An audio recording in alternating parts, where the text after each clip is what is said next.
As origens sumérias de vampiros e lobisomens.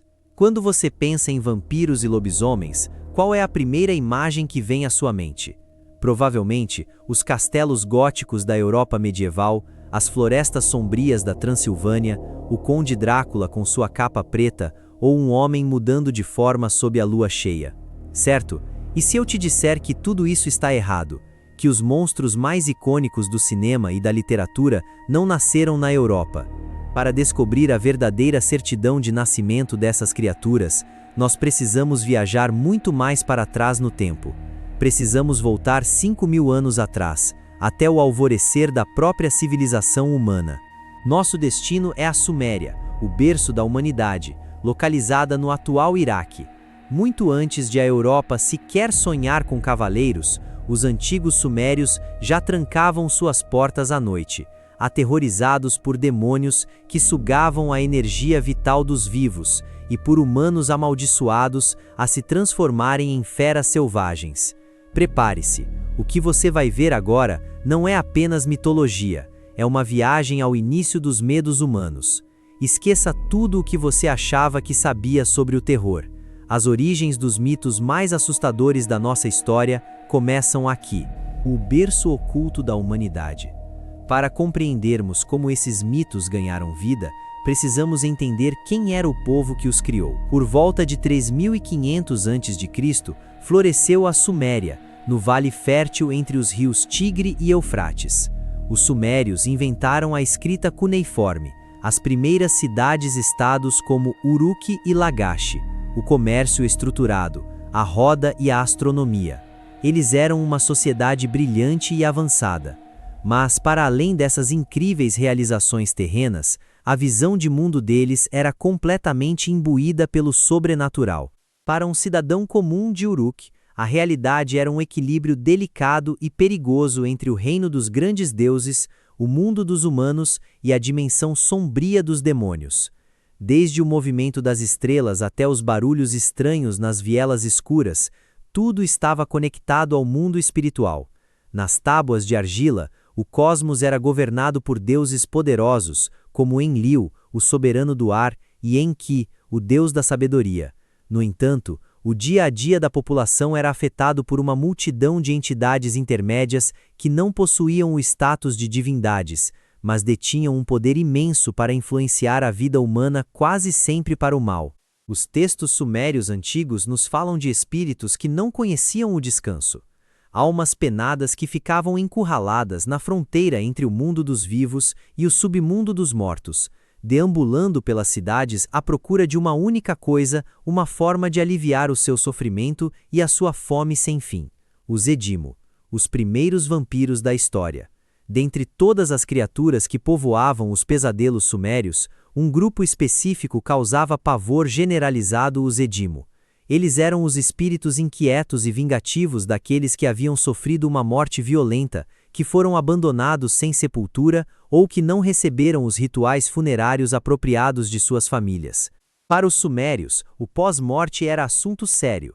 Eles acreditavam que, quando uma pessoa falecia, sua essência espiritual precisava viajar para o Kur, o submundo sumério.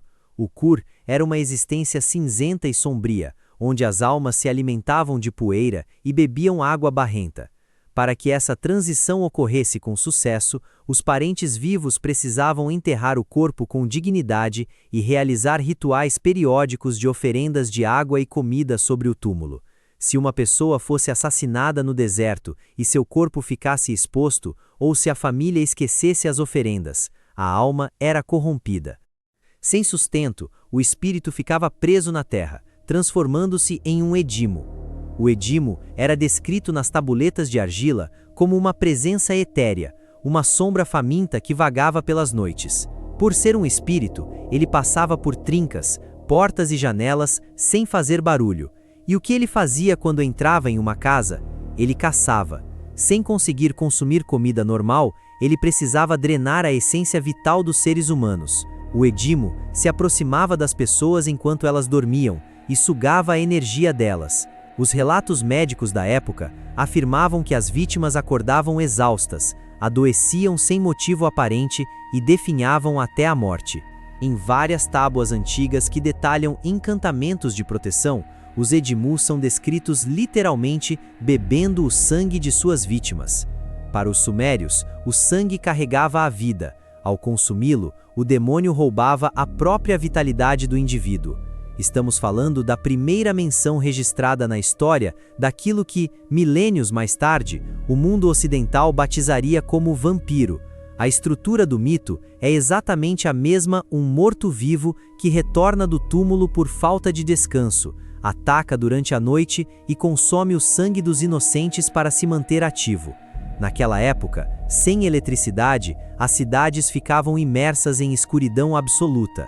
Qualquer barulho de vento ou rangido nas vigas era interpretado como uma investida de forças invisíveis. O Edmu também era responsabilizado por infortúnios coletivos. Se uma pessoa perdesse uma colheita ou o gado morresse repentinamente, o diagnóstico era imediato: havia um Edmu rondando aquela casa. Para se protegerem, os sumérios moldavam amuletos de argila ou pedra com símbolos sagrados e os penduravam nas portas. Havia uma classe inteira de sacerdotes especializados nisso, chamados Ashipu, os exorcistas do mundo antigo. Quando alguém definhava pelo ataque do Edmu, o Ashipu era chamado. O ritual envolvia a queima de ervas aromáticas, a recitação de encantamentos milenares e a preparação de oferendas de comida e cerveja em um canto isolado, tentando atrair o espírito faminto para fora da vítima. Uma vez que o demônio aceitava o banquete, o sacerdote realizava um comando espiritual para bani-lo de volta ao Kur. Sem o amparo da ciência moderna para explicar vírus ou infecções, o sobrenatural era a única ferramenta lógica que eles possuíam para processar o medo da morte. Essa flexibilidade do mundo espiritual sumério, onde o divino e o monstruoso podiam se misturar na mesma criatura, pavimentou o caminho para a criação de outro mito essencial, o da transformação da carne. A fera interior, o nascimento do lobisomem. Se o Edmu nos deu a base perfeita para o vampiro, as planícies e florestas que cercavam as cidades sumérias deram origem ao pavor que gerou o lobisomem. Os pastores que guardavam os rebanhos passavam semanas isolados nos campos, enfrentando ameaças reais de predadores como leões e alcateias de lobos. Na mentalidade suméria, a capacidade de um ser mudar de forma física era um conceito profundamente enraizado. Eles acreditavam que os deuses podiam caminhar entre os homens disfarçados de animais, e que um humano podia ser transformado em bicho como punição cósmica. Uma das figuras associadas a essa quebra de barreiras era a demônia Lamashtu, uma criatura com cabeça de leoa, corpo de mulher, garras afiadas de águia e dentes proeminentes. Lamashtu espreitava os vilarejos durante a noite para roubar recém-nascidos, e as tábuas cuneiformes narram que ela tinha o poder de controlar e liderar matilhas de lobos selvagens. Sob essa influência, os sumérios acreditavam que certas pessoas podiam sofrer uma metamorfose espiritual. Um caçador ou pastor que passasse tempo demais isolado no deserto e cedesse aos seus instintos mais primitivos perdia sua humanidade. Sua alma tornava-se selvagem, indistinguível da alma de um predador.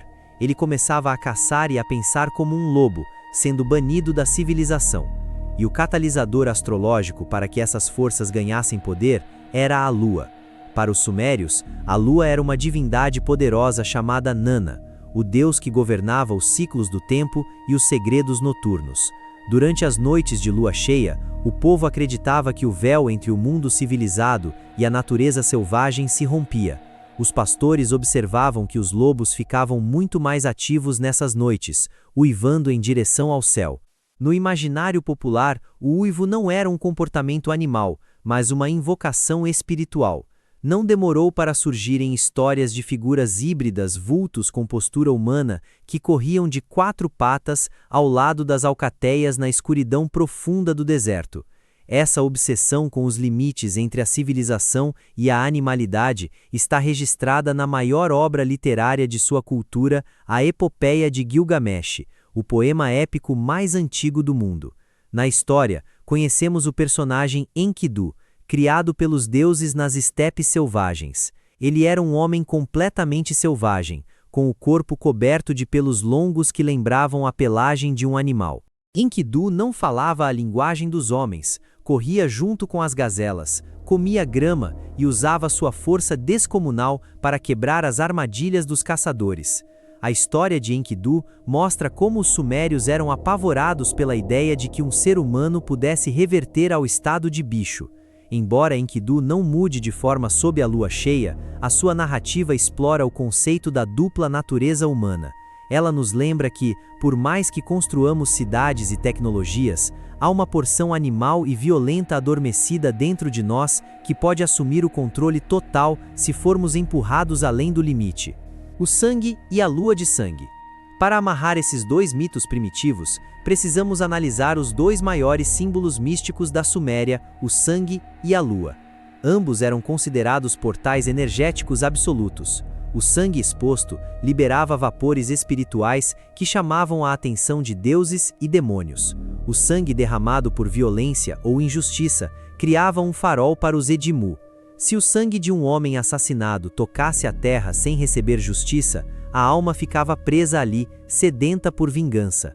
Existiam também lendas sobre humanos que consumiam sangue para buscar imortalidade, violando as leis cósmicas da vida e da morte. E quando o sangue se misturava com o poder da lua, o pavor atingia o ápice. Os sumérios mapeavam os eclipses lunares com precisão matemática. Quando um eclipse acontecia e a lua assumia uma tonalidade avermelhada, o que hoje chamamos de lua de sangue, o pânico tomava conta do império. Para os sacerdotes, a lua de sangue era o sinal de que o deus Nana estava sendo atacado por demônios do submundo. Durante as horas de um eclipse, o povo se trancava em silêncio absoluto em casa. Acreditava-se que sob a lua de sangue, os Edimu ganhavam força física real para arrancar as portas das casas e que os homens amaldiçoados completavam sua transformação em feras hediondas. Até mesmo a biologia humana era interpretada assim.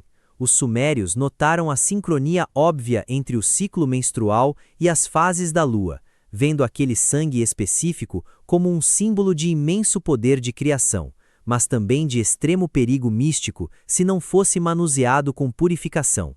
A maldição de Ishtar. A prova textual. Mas se você quer uma prova definitiva e textual de que o mito do lobisomem nasceu na Mesopotâmia, precisamos voltar à epopeia de Gilgamesh, no momento em que a deusa Ishtar entra em cena. Ishtar era a divindade do amor, do sexo, mas também a implacável deusa da guerra. Ela personificava as paixões levadas ao extremo. Na história, após presenciar os feitos heróicos de Gilgamesh, Ishtar se apaixona pelo rei e propõe casamento a ele, prometendo riquezas infinitas. Mas Gilgamesh conhecia o histórico da deusa. Em uma das cenas mais corajosas da literatura mundial, ele rejeita a deusa na sua cara e começa a listar publicamente o destino horrível que ela deu aos seus antigos amantes assim que se cansou deles. Gilgamesh reconta que Ishtar amou Tammuz, o deus da vegetação, e o condenou ao submundo. Menciona que ela amou uma ave de rapina e quebrou suas asas. Mas o golpe de misericórdia vem quando ele recita o seguinte trecho: Tu amaste também o pastor dos rebanhos, que todos os dias te oferecia bolos cozidos e sacrificava cabritos para o teu prazer. Tu o atingiste e o transformaste em um lobo. Agora, o seu próprio povo e os seus próprios pastores o caçam, e os seus próprios cães de guarda mordem as suas coxas. Preste atenção a isso. Esse texto foi escrito em argila há mais de 4.000 anos. Aqui temos a descrição perfeita da licantropia clássica. Um homem comum cai sob a maldição de uma força divina e é transformado fisicamente em um lobo. Ele perde sua voz humana, perde sua identidade e é banido da sociedade. O horror da maldição do pastor é o isolamento psicológico absoluto. O homem preso no corpo da fera tenta voltar para as pessoas que amava, mas é visto como um monstro. Os cães de guarda que antes recebiam seu carinho, agora o atacam com fúria. Essa história resume todos os elementos que a Europa reaproveitou milênios depois: a transformação involuntária, o sofrimento interno, a perda da humanidade e a rejeição violenta pela comunidade. O lobisomem europeu é uma cópia adaptada do pastor sumério que cruzou o caminho da deusa Ishtar, o eco das sombras através dos milênios. As histórias que nasceram nas planícies áridas da Mesopotâmia jamais desapareceram. Elas viajaram através das rotas de comércio, foram absorvidas pelos babilônios, passadas para os gregos, romanos, até se infiltrarem na Europa medieval e na cultura pop contemporânea. Os demônios Edimo deram sua fome de sangue para o conde Drácula. A maldição de Ishtar deu os pelos e as garras para o lobisomem do cinema moderno. Mas por que essas criaturas continuam vivas na nossa mente depois de 5.000 anos? Porque eles são espelhos das nossas próprias sombras interiores. Os vampiros e os lobisomens representam medos universais. No medo do vampiro, enxergamos o terror da morte, do esquecimento e o desejo egoísta pela imortalidade.